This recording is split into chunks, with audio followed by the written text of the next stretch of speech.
I'm not so bold as to say that you're lucky that I'm filming this video, but the book and TV show hangover that I'm suffering from right now is unparalleled. We'll talk about it a little bit later, but I watched the first 2 episodes of Heated Rivalry and I literally cannot stop thinking about it. But I'm gonna try to focus in today and tell you about the books that I read in the month of November. I read 18 books this month, which I'm pretty proud of. It's not as many as I had hoped to read because I'm still quite a few books away from hitting my goal of reading 300 books before the year is over. But 18 books is really nothing to be sad about, I suppose. I'm gonna talk to you about 10 of those books today. The other books that I read in vlogs, and I don't really want to repeat all of the books that I talked about this month because I feel like that would be uninteresting. There's also quite a few, I will say, that I'm going to talk to you about that I have not talked about anywhere, so I think that'll be fun. If you want to hear about the books that I'm not going to be talking about in this video though, if you want like kind of a reminder or you know what video to go to, I would recommend going to watch my Kennedy Ryan taste test video. Basically, I read 5 of Kennedy Ryan's favorite books, and as a Kennedy Ryan lover, it was very, very enlightening, so I feel like you should go watch that. There were actually some books in that video that I really ended up enjoying, and very few that I hated, which I really appreciate. I also did a holiday romance reading vlog. I kind of like decorated my office, and I also read 3 holiday romances, one of which is one of my new favorite like holiday romances of all time. So I'd recommend you go watch that video as well if you want some like good Christmassy books to get you in the spirit for the holidays. But I'm going to be talking to you about 10 books again that like we haven't really talked about much or at all. Before I do that though, I need to tell you about the sponsor of today's video, which is something that I also coincidentally enjoy in my car, Masterclass. Masterclass is a membership to classes from the world's best. I'm sure you've seen ads for Masterclass in the past, and I've personally always been intrigued because I see people like Amy Poehler and I'm like, yeah, I want to learn improv from her, or yes, I want to learn design from Joanna Gaines. Now, after trying it, I can say it is one of the most valuable subscriptions that I have. I've access to over 200 classes and thousands of lessons across subjects like business, writing, science and tech, cooking and health and wellness, all for just $10 a month billed annually. Now, the one that's been most exciting to me and the one that I actually listened to on my way here to Houston is Dr. Peter Attia's Science for a Longer, Better Life. Now, you'll probably know because I don't shut up about it that I am very, very passionate about health and wellness and specifically longevity, and Dr. Peter Attia is a huge part of that. I've been following him for years, but I'm always hungry for new information, and lately I feel like I'm on the next phase of my health and wellness journey, and I need just a little bit more help when it comes to things like cardiovascular fitness. And this course was truly enlightening. I loved listening to it on my way here, and I love that there is a supplementary guide that I can reference anytime I want to. But the thing I'm most specifically interested in, and the thing that I really gleaned from this, is how to improve my VO2 max, which is like the benchmark for how cardiovascularly fit you are. And I'm going to be doing some VO2 max training, doing some zone 2 cardio going forward. And again, I love that guide that comes with this particular class because of course, listening was so great in the car. I'm sure I'm going to forget some of the finer details, and that guide has everything completely laid out and, you know, gives you kind of workouts that you can do to improve your cardiovascular threshold. But hey, not all of us are science nerds. Maybe you're interested in something like business or psychology. Masterclass has your back for that as well, because again, 200 courses plus new classes are added every month. And of course, you can learn a new skill on your own schedule. Again, I was on my way to Houston, and instead of just squandering that time, got to actually learn something that's going to benefit me on the road. During this holiday season, you can get up to 50% off an annual Masterclass subscription. Click the link in the video's description down below, or use the QR code on screen so they'll know that I sent you. Learn from the world's best to become your best with Masterclass. Thanks again to Masterclass for sponsoring this portion of today's video. All right, now let's get chatting books, shall we? First up, we have a book that I listened to on a couple of flights that I took recently, and that would be The House at Watch Hill by Karen Marie Moning. Now, that name might sound familiar to you if you have read Dark Fever or that like paranormal romance series that this author is most known for. I feel like that series for a long time was one of the only like paranormal romance series,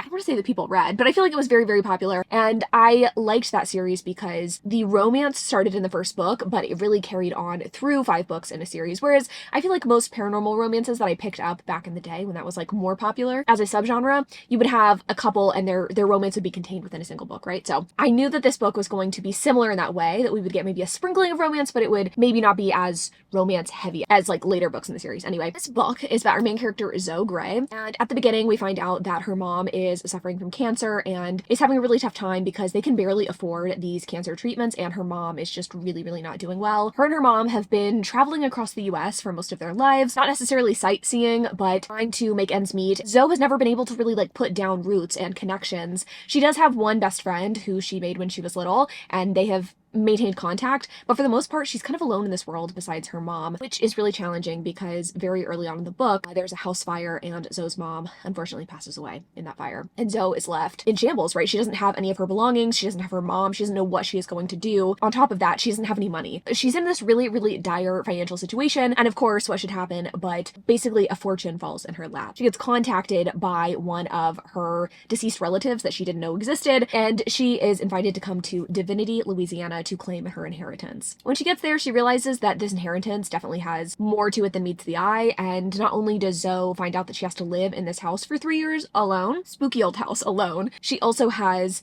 a background and a heritage that she knew nothing about, and of course, that background is a little bit paranormal. So this book is a very slow moving, very atmospheric kind of read. This is not the kind of book that I would recommend to people who like a fast moving plot line, who want to be handed the fantasy elements at the very beginning of a story. That's not really what happens here. Instead, you are left in this kind of eerie place with Zoe, and you're trying to figure out what Zoe's background is and like what she's going to do going forward. Is she going to be able to make it living in this house for 3 years, or is she going to falter? And additionally, I will say, there's also the element of the town around her, because a lot of people relied on the money and the inheritance that came along with that house for the town itself, right? There's a lot of women's organizations who are like, oh, we need like funds for the scholarship. Are you going to be able to gift us those now that, you know, the old lady who used to live in this house is no longer here? And so Zoe is having to make these connections with the townspeople who are very distrustful of her. It's a good one. I really actually enjoyed the story. I give it 4 stars. It's hard to give it a ringing endorsement because I don't think very many people are actually going to enjoy this, if I'm being real. I think that the series has a lot of potential. As the series carries on and hopefully gets more exciting, I feel like I would more readily recommend these books.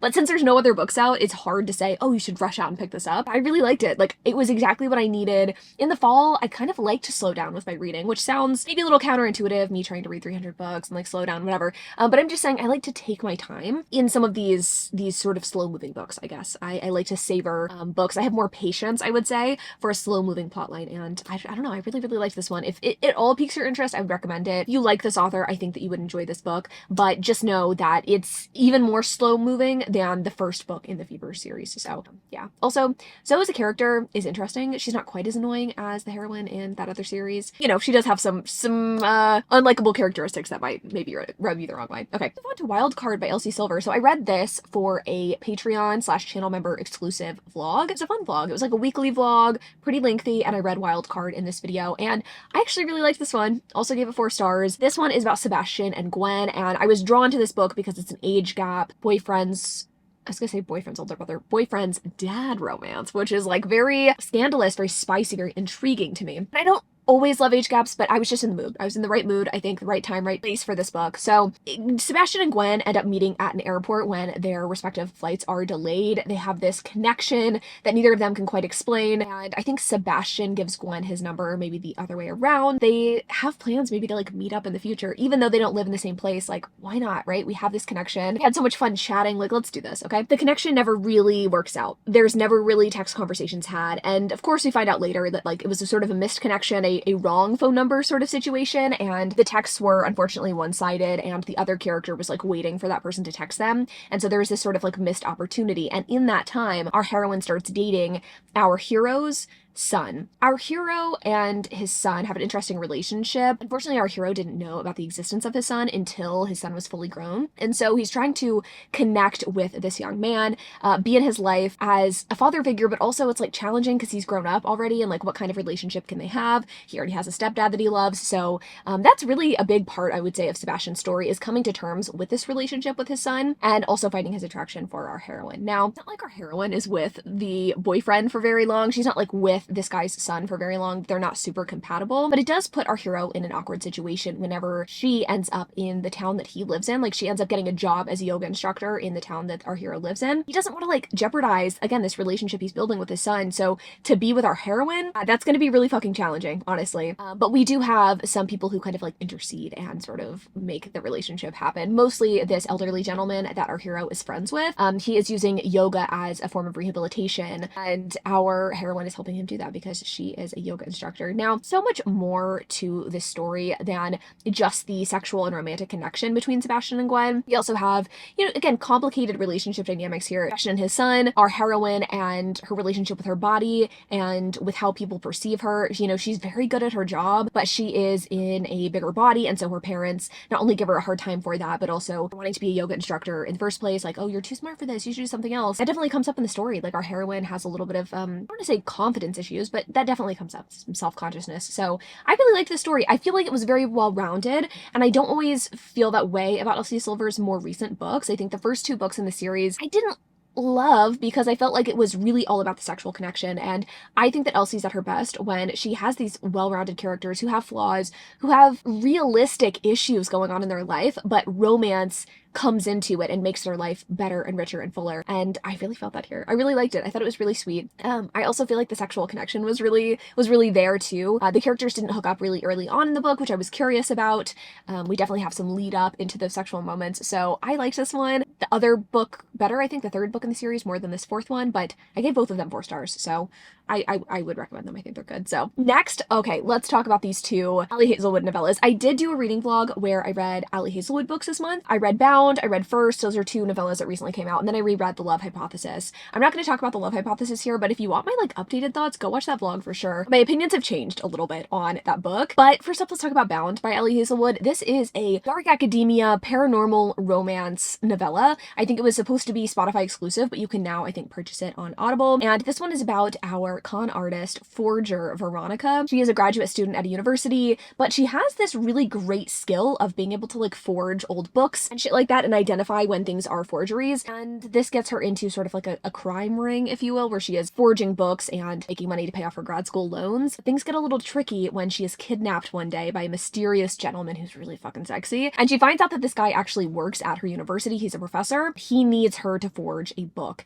and it has to be the best possible forgery. He's going to pay her a great sum of money, but she basically has to do this for him. She doesn't really have much of a choice here. And in doing so, she gets really close to this gentleman. His last name is Ashworth, I think. Victor Ashworth. Veronica and Victor get close and they develop a sexual connection. And there's a lot more to it. Again, there's a paranormal element that comes in to this story that I kind of wasn't expecting, I would say, going into this book, but I did like that element. I always struggle, I would say, with novellas because on the one hand, I appreciate that they're short, they're quick, especially Ali Hazelwood. I think that she does a good job at making me feel the connection early on and rooting for the characters. But I think this book honestly moved maybe a little too slow for a novella for me. Maybe that would be my critique of it. I think that's my critique. I think that the connection was definitely there between the 2 characters, but I think that things moved a little bit slowly in the beginning. It was too much about the forgeries. And then when we get to the actually interesting part of the book, sort of our hero out of nowhere is no, I've been sexually attracted to you this entire time. And yes, technically that does happen in other Ali Hazelwood books, but there's been enough lead up to that, right? We've had enough conversation between hero and heroine, enough posturing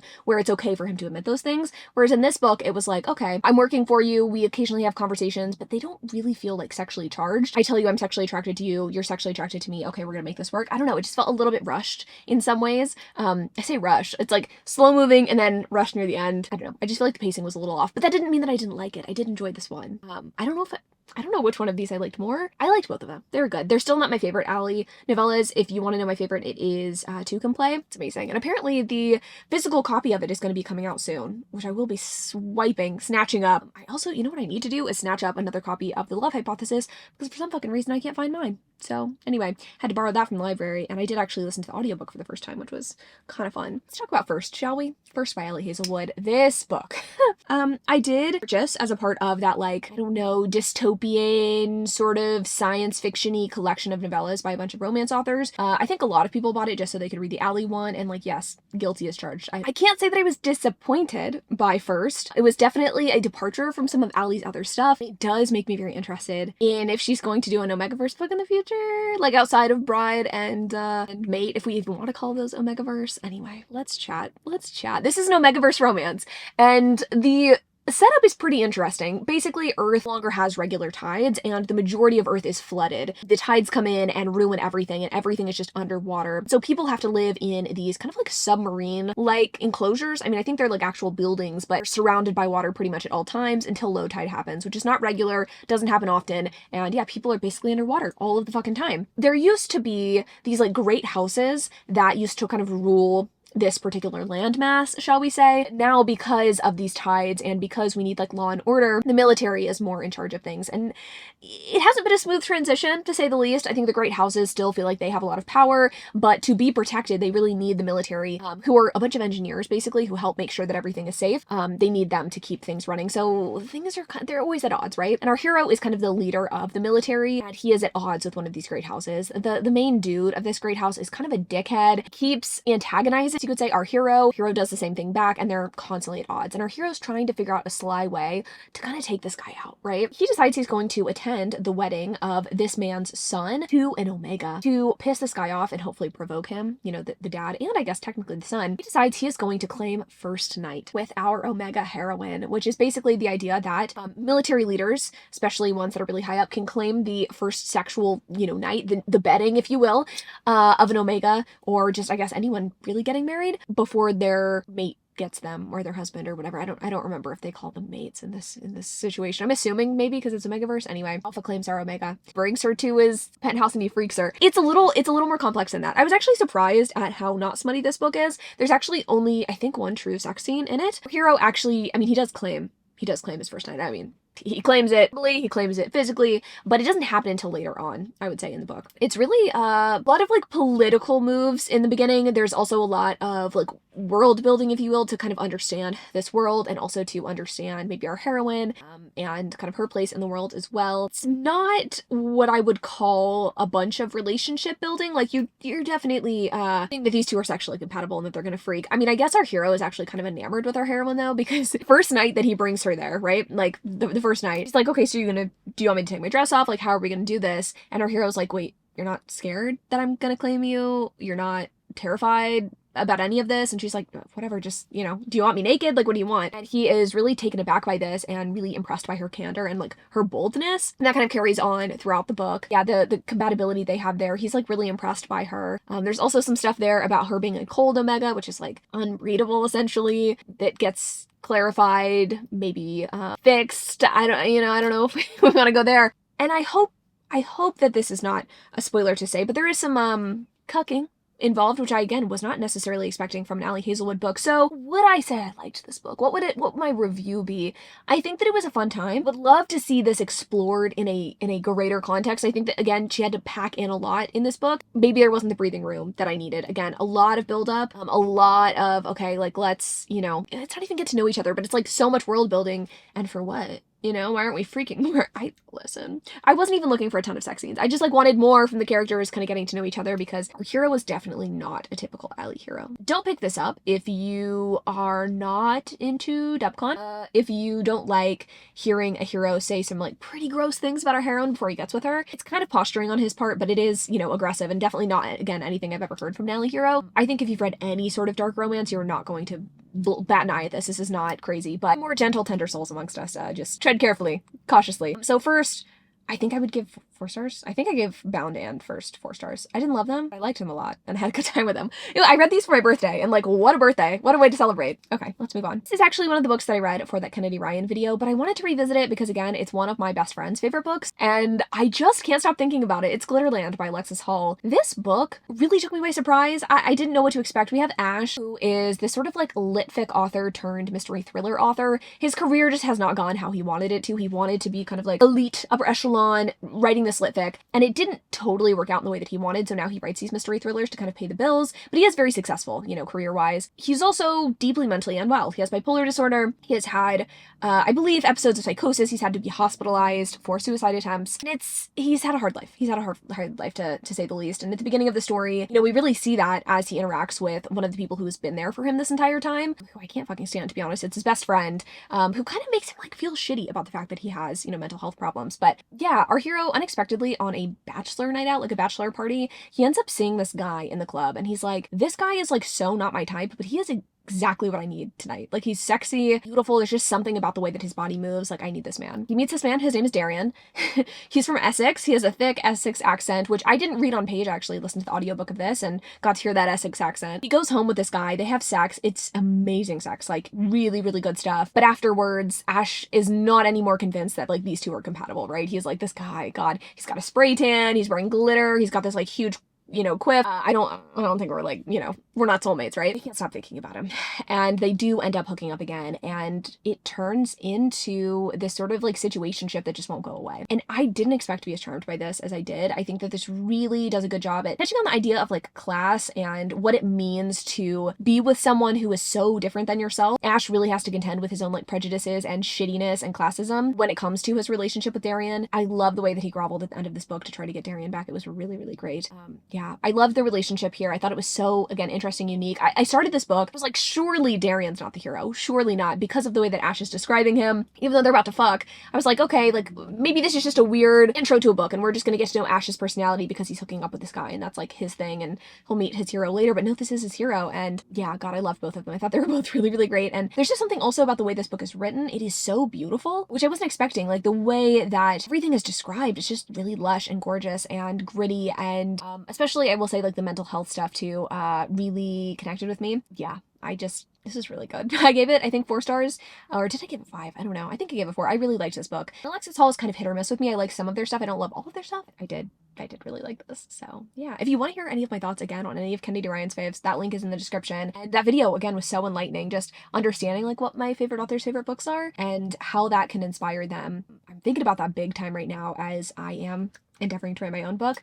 There's just been some stuff that has like really deeply been inspiring to me, and it's just interesting to see like where authors draw their inspiration when it's a book that's so similar to like something they would write, Let's talk about A Killer Getaway by Sienna Sharp. Fuck, I kind of don't want to talk about this one, if I'm being honest with you. This book kind of infuriated me. So we have our main character, Lily, and you're kind of thrown into this book and you're kind of confused at what the fuck's going on. You know that someone really close to her has like likely passed away or left her, and it is her partner who she really wanted to propose to but never got to, woman. And we also know that she is going to this resort for the 5th year to be a lifeguard, somewhere that she likes to visit, and we don't really understand why that is, but we do quickly find out that she's a serial killer, and every year she goes and she murders people at this like famous resort in, I don't even remember where, just this island resort. For the course of the story, we grow to understand what our heroine's aim is here. I'm telling you what it is, and I guess it's technically going to spoil the book. I also think that it would be helpful if you're going to read this book to know what the fuck's going on. Our heroine's partner was someone in, I don't even know if she was in a larger body, honestly, but she really struggled with her self-image and her weight, constantly having people telling her that she needed to lose weight to be more perfect. And so she goes to this resort where the goal is wellness, but really it's weight loss for the people who end up attending. Our heroine just sees these people working and she's like, who convinced my partner that she wasn't good enough? Like, who did this to her?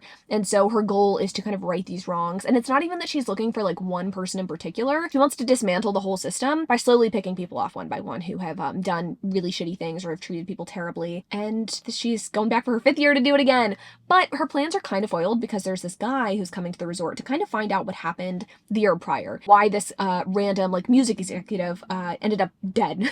Daniel is like kind of on our heroine's scent. He definitely thinks that she has something to do with this disappearance of this guy. Our heroine is like, well, how the fuck am I going to kill someone if this guy's after me? Romance between her and the guy who's trying to figure out. The plotline was confusing at first. It took me a second to really understand what we were getting into, and again, what our heroine's motivations were. At first, I thought, again, she was trying to find the sole person who had convinced her partner to unalive herself. In fact, it wasn't the case. Like, she was just trying to kill people who did bad things. That was confusing. Additionally, I feel like the romance here was bad.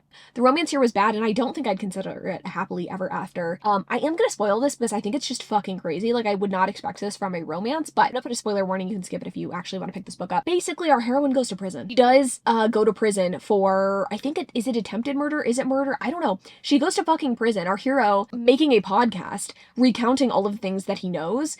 Basically, telling his story. He knows it because he does find out that our heroine is kind of a killer, comes in or like sees her trying to murder someone. Okay, so anyway, he does this whole podcast, and at the end of it, she does get arrested. She does go on trial. She does go to jail. I think a couple of years later, she gets out of prison, and now she's gonna like help our hero with his true crime podcast. And I'm like, what fucking universe would anybody be on board with that? A former murderer helping on a true crime podcast. I mean, maybe people would be into it. I don't know. I'm not a true crime girly. Maybe that's really appealing, but that's kind of fucking nuts, is it not? And also for like a romance, God, I love him. He put me in jail, but God love him.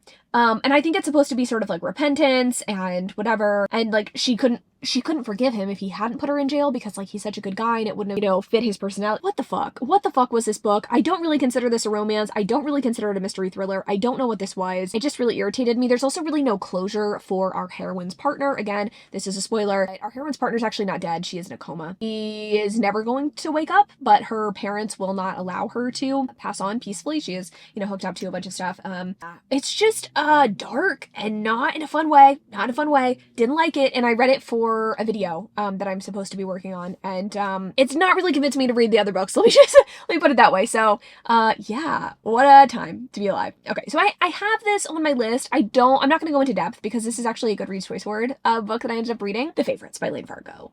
I just wanted to put this in here because I just want to say that this book wasn't what I was expecting. And I know there's going to be some of you who are like chomping at the bit for me to talk about this book. So I'm just going to like briefly, I'm not going to tell you much. I'm basically just going to tell you that this was not what I expected. I don't know if I find this to be a romance. This is such a confusing one for me because there were some people who were so adamant that this was more lit fic, some people who were like, oh no, it's definitely a romance, but I don't think you're gonna like it. I don't think I hated it. I don't think it's a romance. I mean, it is. There is a happily ever after in this book, but how we got there, would I consider that to be a romance? I don't fucking know. I don't know. I'm really struggling with this book. I did, again, read it for the Choice Awards. Film clips for the Choice Awards if you're curious. Completely out of order, very chaotic. And normally I do a 50% update and then an update when I'm finished with the book. I did the 50% update. I still haven't done the completed update because I'm having a hard time with this book and like sussing through my feelings because some elements I really enjoyed, some elements I hated. 50% on was better, but also there was, God, so much drama. I don't know how to feel about this one, but I did want to put it out there that I have read it. It was a book that I read in November. I'm going to be reading those other Choice Award books very soon. Actually, I'm like 50% on with pretty much all of them. I like haven't wanted to film my 100% thoughts on any of them. And I think that's just because like, no, it's not that I'm avoidant. I mean, I am. It just feels real. It just feels real. I can't believe we have another Goodreads Choice Awards coming up, but I need to film those updates. I really did film those updates because I'm also working on some other ones and I guess I can spoil, which categories I'm going to do. I'm going to do that. Shall we? I'm going to be doing romance and romantasy, of course. I'm going to be doing mystery thriller this year. I'm going to be doing fantasy and horror. Yeah, horror is the one that you guys voted on, and everybody was like, you need to read it. And I was really fully expecting it to be general fiction or debut, literally anything but horror. Not that I'm upset about it, but I was not expecting that. Anyway, those are the 5 videos you can expect from me in no, not all in December. Let's be real.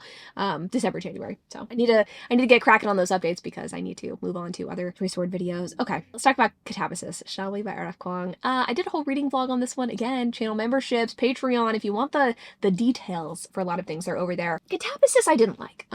Dare I say, kind of loathed it entirely. I really wanted to enjoy this book, but I think that I'm noticing the patterns in R.F. Kuang's writing that people have been noticing for a while, and I just didn't want to accept, which is just that I think that she tends to use her characters as vehicles rather than these full-fledged people. I don't think that's necessarily a bad way to write. I think that it can work in a lot of ways. I think when I read Yellowface in a contemporary context, I actually really enjoyed it. Because in that context, it's like, okay, this is just another white bitch who's like, you know, pretending to not be white, you know? And like I feel like I didn't need a lot of hand-holding there or like a lot of, you know, nuance about her personality and like her hobbies and shit. Like I didn't care. It wasn't necessary in that book, right? I think the problem with Catabasis was that I didn't care about either of the characters, and it's not like they needed to be super sympathetic. They didn't have enough personality, I think, to carry the story. And I think when you are trying so hard to prove points and trying so hard to like say something, I think it can kind of fall flat if your characters are also not nuanced and interesting. And I think that was the problem here for me. Alice,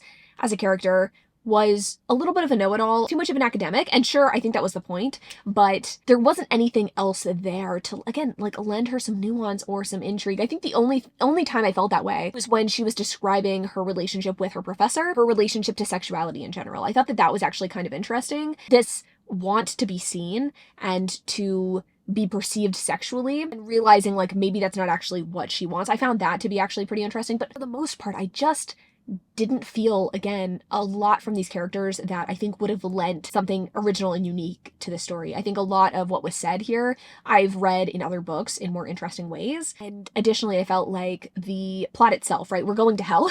We're going to hell to retrieve everyone's professor so that she can get a letter of recommendation and get like the job that she wants, whatever. The actual plotline in hell was not very interesting to me. It moved too quickly. There wasn't enough time to breathe with some of the story beats and some of the things that were happening, right? Like something really scary would happen. We'd immediately resolve that. Something scary would happen. We'd immediately resolve it. There's one thing that is not resolved quickly or easily, and I think that needed to happen, right? But I wanted more moments like that. I wanted it to feel more high stakes, and at no point, in my humble opinion, did this feel particularly high stakes. which feels crazy to say because our heroine's stuck in hell and like there's a good chance she's not going to get out. Never felt like that. But yeah, things were just moving too quickly. And again, not enough time to breathe. And again, I think that speaks more to, again, the characterization and the lack thereof, I guess you could say. Like we're not hanging with the characters and letting them really feel how shitty these situations are. Yeah, I don't know. I think I'm done talking about this book. I didn't enjoy it. I did want to update you though on my final thoughts and feelings because I did talk about it in my 5-star predictions video, told you I was halfway done, and I did in fact finish it, but I did not in fact like it. So 2 stars. This is probably my least favorite R.F. Kuang to date. I've read most of her books. I didn't read the entire Poppy War series, just the first book, but yeah, I enjoyed that one. I enjoyed Yellowface. I was kind of iffy on Babel, and this one I think falls more into Babel territory as well. You could argue that this is like the most romantic book she's ever written, and I thought it was not good at doing that. Okay. I don't know how to talk about this. On Thanksgiving, I revisited Heated Rivalry by Rachel Reed because I knew that the television adaptation was coming out and I was very excited. Heated Rivalry is, I think, one of the best rivals to lovers stories that I have ever read. It's a queer romance between 2 rival hockey players. They are like the best, like number 1, number 2, NHL draft picks over the course of like a decade. They're hooking up and developing this relationship. And I think what's so special about this book is how it's told. It's very sparse, I would say, in its writing, but what's really impressive to me is how the author employs intimacy. And I've said this about an Allie Hazelwood book, Not in Love. I don't think that sex is bad. Ooh, what a bold statement. I often get irritated, and you'll often hear me say that books are becoming too smutty these days. And it's not the amount of smut in a book. It's not the types of scenes that are in a book that piss me off. What pisses me off is when sex is just used to titillate. I love sex's connection. I find it to be very compelling. And I'm not talking about like looking deeply into each other's eyes. I'm just saying sex in a book should get us somewhere. And the cool thing about Heated Rivalry is that these characters are largely hooking up at the beginning. They're learning each other's bodies, and over time, they're starting to learn each other and learn that they're actually very compatible and that this connection that they seek together is something beyond just the physical, and they want to take it to a different level. But that kind of proves to be impossible because these 2 are like famous athletes who are known rivals. How are they going to make it work? The first book does answer that, of course, with A Happily Ever After, but there is a sequel as well, which I did end up reading. The first book I revisited, and yeah, it was really interesting, I would say, to revisit a second time around. It was equally as charming and delightful, and I just understand why so many people love it. Again, it has this sparse writing that really packs an emotional punch. It's not overly descriptive. It is not told from first person. It's actually third person, but we're getting both Ilya and Shane's points of view. Like gruff Russian hockey player and this Canadian who has just like a big golden retriever vibes, but also like kind of, I don't know, like the golden retriever like wore a button-up shirt, like very stoic and buttoned up and anxious, but like very, sweet guy overall. It's just about their relationship and these 2 getting to know each other. It's so fucking good. Again, because the writing is sparse, whenever you have these moments of like confession on the parts of either character, whether that's verbalized or not, it just feels so strong. And there were so many things that I highlighted whenever I read and reread this book because I was like, fuck, like that's such a deeply impactful sort of situation. And it just in some ways reminds me a little bit of The Foxhole Court and what I love about that book, which is again, the yearning and the withholding of emotion and not being able to like say that you love someone. I think that's really impactful. Even though these 2 are intimate, right? Oh, it's so good. I cannot stress enough how much I love this book, how much this book is inspiring my own writing. Yeah, there's a select handful of books that I love so deeply that have, again, really inspired me as a writer, and this is one of them. It's so fucking good. Please pick it up if you haven't already. If you've never picked up an romance, I think this is actually a really great one to start with as well. It's really great, and it was picked up by, I think, like the creator or director of Letterkenny, Jacob Tierney, and he decided to adapt it into a television show, which I'm sure you've seen reviews of. Maybe I'm just like on one side of the internet, not everybody is on, but Heated Rivalry, the television show, has been getting a lot of buzz. I watched it the day after Thanksgiving, right? Thanksgiving, on the way back on Turkey Day, was reading the first book, doing a little reread in anticipation of the show. Got home, same night actually, I watched the first episode, woke up, rewatched the first episode, and then watched the second one. And I, again, cannot say enough how much I love this. It's so good. It's probably the best adaptation I've ever seen of a book to a TV show or movie. It's very sexy, very smutty. The way that it's filmed is really beautiful. Like the cinematography is really great. The acting is superb. But on top of that, again, it's just like the way that intimacy and connection is used in the show is just so similar to the book. Beyond impressed. And I have rewatched it. I have literally lost count of how many times I've rewatched it. Like there's moments that'll come into my mind throughout the day and I'm like, wait, I need to see that. I need to see that again. And it's not the sexual ones. I mean, granted the sex is hot, but it's the way that these actors use their eyes, the intonation they use on certain dialogue. It's so impressive. It's so good. It's so good. I can't stop talking about it. I can't stop thinking about it. It's so, so good. Okay, I'm gonna stop gushing. I did read The Long Game, okay, after watching the first 2 episodes, and kind of broke me, I'm not gonna lie. How candid am I gonna get here? I'm not going through the best time emotionally, shall we say. I have a mood disorder and I get really depressed in the winter. I'm recently on a new medication, which is really great, and it is helping quite a bit, but yeah, I deal with depression, and this book also really heavily deals with depression, so it was both cathartic and also like kind of hard to read at the same time. Long Game is just a continuation, I guess you could say, of Heated Rivalry. I would say Rivalry actually has a pretty satisfying ending. I don't think you actually have to pick up the second book, but I'm glad that I did because I feel like it just gave me more context for these characters, and if you really like Ilya's character, like this book very much follows him and his journey with his mental health. Like there's definitely hints that something's not totally, I don't want to say right with him in the first book, but you can tell like he has a lot to unpack with some therapy, right? He has a lot of trauma in his past. And so this book is really about these two go public with their relationship / trying to find a way to hide their relationship. Like for a long part of the book, not happy with the fact that they're having to keep this relationship, this thing that they're so proud of, secret. And I would say Ilya struggles with that a lot more than Shane. Has a hard time able to articulate and verbalize what he wants. I don't even think he knows what he wants. He knows he wants to make his partner happy, and he thinks he knows what his partner wants. It just makes things, again, really, really complicated for the two of them. Things end on a happy note for sure. And I wasn't sure if I would like this book. Some people said it was unnecessary or ruined characters for them. I don't really feel either way. Like, sure, it's not a totally necessary book, but I did actually really like the way that it sort of like filled in some blanks for me about certain characters and, you know, their motivations. And it was just nice seeing these characters again. I think that the mental health representation was really nice too. I think that sometimes we see mental health, I talk about mental health a lot in books because I have issues, right? And I am picky about how it's represented. On the one hand, you've got people, writers who write mental health into story and want it to be a huge part of it. You have some authors who, you know, maybe have a character go through something and it gets wrapped up in a neat little bow and it kind of just goes away. In this book, I don't think either thing happened, right? Like, depression is something that's really affecting Ilya, especially in this book. And it's not something that goes away at the end of the book. Even though he's happy, even though he has his life figured out and things are going the way he wants, he does not have his life figured out. And I thought that representation was great. I liked the depictions of therapy. Again, just like the way that he articulates to his therapist and also to himself how he's feeling. I felt very seen. It was really good. Really good representation of depression, what it feels like and what it takes to, I guess, to get a handle on it, even when that's not easy or like attainable. You know, it's not attainable usually to completely rid yourself of mental illness. But anyway, I really liked this one too. I gave it 5 stars. I think if I was just going off of like writing, maybe 4, because not a lot happens, to be honest, in this book. I mean, a lot happens, but not a lot happens. But like enjoyment, for sure, a 5. Like, it was very, very good. And I am curious about the other books in the series. I've heard that there's very strong opinions about which books are good. You know, the other ones in the series that are not about, you know, Shane and Ilya, but curious. So let me know, I guess, if you have read the other books, which ones you would recommend in the series besides Game Changers, Heated Rivalry, and The Long Game. So I did gush about Heated Rivalry, the TV show. Go watch it, please. Go watch it, please. If you love me, if you like watching my videos, please, please, please go watch the show. I would not steer you wrong. I try not to steer you wrong. If we have any sort of like similarity in what we enjoy, I really want a second season. So the more people that watch it, the more likely we are to get a second season. To be fair, I think it was supposed to be a limited series. I don't know how that's going to work, considering that apparently like the 3rd episode is not actually going to be about Shane and Ilya. I'm like, we need like more, because there's a lot of scenes, there's a lot of things that are going to happen between those 2 characters. So is 2 episodes going to be enough for that? I don't know. I'm hoping that there's at least 2 seasons, right? I don't think we need to like draw it out too long, but I would like some of The Long Game, I think, to like come into because I think that mental health representation would be really powerful. Rest in peace, Connor, if he has to do any of those scenes, because they're all in Russian. Okay. Anyway, I'm done yapping. Thank you, actually. This is like very cathartic for me to be able to tell you about all these books, but also very specifically tell you about Heated Rivalry, because I cannot think about it. I really can't stop thinking about it. I try to, because I have to edit this video.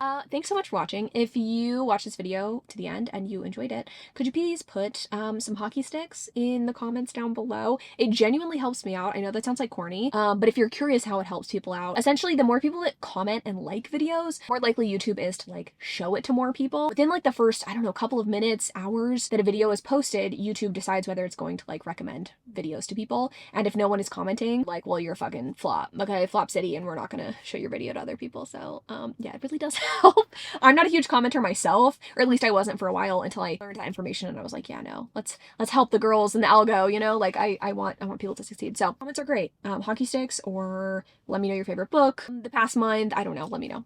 Let me know. Very excited for the month ahead as well. Before I leave, I did just want to say, again, we've got some of those Goodreads Choice Word videos coming. I'm probably going to do some like casual Chan Messy vlogs. It's not going to be every fucking day, let me tell you. Can't do that because I'm too focused on those Goodreads Choice videos. But I also have some other stuff peppered in as well that should be hopefully entertaining. So December is going to be a great month. I'm very excited. I just, not to get corny, but I'm just thankful for you, generally speaking. I guess that's just the Thanksgiving in me speaking, but very grateful for all of you. I literally wouldn't be able to do this without you guys. Your support means the world. Thanks for watching this video. I love you all so much, and I'll see you in the next one.